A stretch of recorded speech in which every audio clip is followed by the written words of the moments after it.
Today I'm going to teach you how to solve systems of inequalities by graphing. The solutions to the system of inequalities are the order pairs that make all the inequalities true in that system. What makes this different than systems of equations is that in systems of equations you get one solution, and in this one you get many solutions. Let me show you what I'm talking about. Here I have 4 different order pairs and I'm trying to figure out, are they part of this solution? And because I don't have a graph yet, I got to put them in and try them out. So when I try the first one, it works in the bottom inequality, but it doesn't work in the top, and it has to work in both, so that one's out. This one, it worked in the top inequality, but not the bottom one, so again, that one doesn't work. This one doesn't work in either of them, so it doesn't work. Woohoo, I found one that works. So this must be the solution, but actually no. There's a lot more, we just haven't shown them to you yet. This one works, this one works, this one.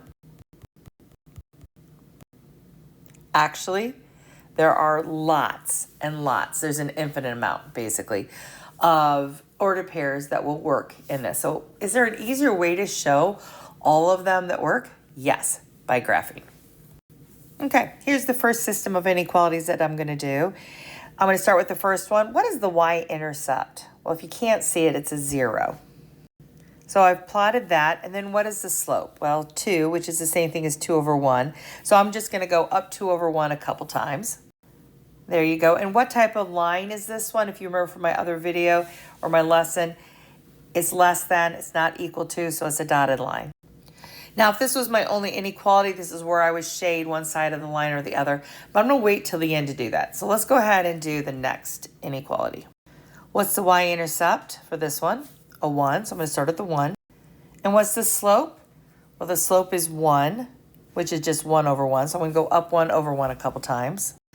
I did that, and then I gave it another dashed line, since that didn't have the equal sign over there. So now I'm going to look at shading. Now it's time to shade. I'm going to start with the blue one here. It says that y is less than, and remember I'm going to go to my y-intercept, 1. And so what's less than 1? Well, 0, -1, and all that. So we're basically going down this direction. So I'm going to shade underneath that line. Okay, and now I'm going to do the next one. Now this one's a little tricky. I'm going to remind you that the y-intercept is a 0. And so my shading would be y is less than 0. So I'll find that. Let's see, there's the 0. So it goes under the line also, it goes here. So I'm going to shade this right here.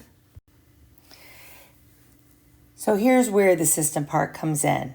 Where the 2 shadings overlap are the solutions to these 2 problems right here. And so anything in, I would say that's a little darker red section, like this number right here is a solution. This number here is a solution. This is a solution. In fact, anything in that area is a solution to this system of inequalities. Okay, let's do another one. We'll start with the top one, and what's the y-intercept? 3.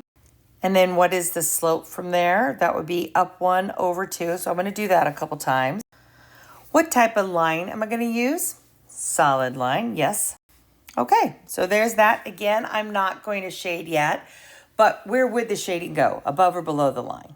If you said below the line, you're right, because we've got a y is less than or equal to that y-intercept of 3. All right, next one. What's the y-intercept? -2. And the slope, it looks like, is a -1, so I'm going to go down 1 over 1 a couple times. Finally, what type of line am I going to use? Solid line, because I have that equals to part of that inequality. And there you go. Now, what side of that line are we going to go? If you said above it, you're right. Sometimes it's hard to see above when it looks a little bit more side to side, but I'll show you that right now. I'm going to start with the bottom one. If we start with, I'm just going to do it underneath it, y is greater than or equal to the y-intercept of -2. Well, that would be these numbers here going up this way. And so I'm going to shade above the blue line. All right, there you go. And then the next one, I have y is less than or equal to the y-intercept of 3. And so that would be things like 2 and 1 and 0. So I'm going to go ahead and shade anything underneath the red line. Okay, there you go. And where you see the purple is where the red and the blue overlap each other. And so it's just in the purple section that has all the solutions to this system of inequalities. I'm going to do one more example, but this time I'm going to deal with two different things. First of all, reminding you how to graph when you're in standard form, when x and y are both on the same side of your inequality. And also what happens if you don't have two different colors that will make a third color? What if you can only shade in the section that they have in common? So I'm going to deal with both of those. Let's start with this one. Just as a reminder, we're doing x-intercepts and y-intercepts. So what is x when y is 0? And I get a 3x is greater than -3, which means x is greater than -1.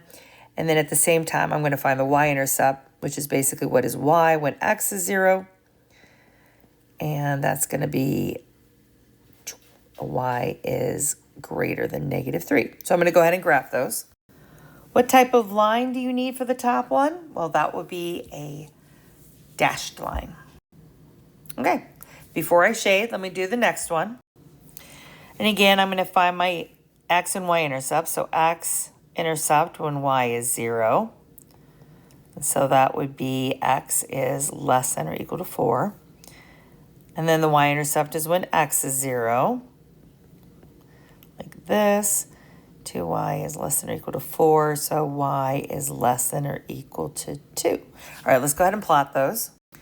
And what type of line does this inequality require? Solid line. Okay, so now it's time to shade, but remember, this time I'm going to show you how to shade where you're only shading the section that they both have in common. Let's go ahead and start with the top one. It says that x is greater than -1, so we're going this way from the line, and x is greater than -3, which is also on this side of the line. So I'm just going to make a few little arrows there. I'll erase them in just a minute. I just want to remind myself that I'm shading that side of the red line.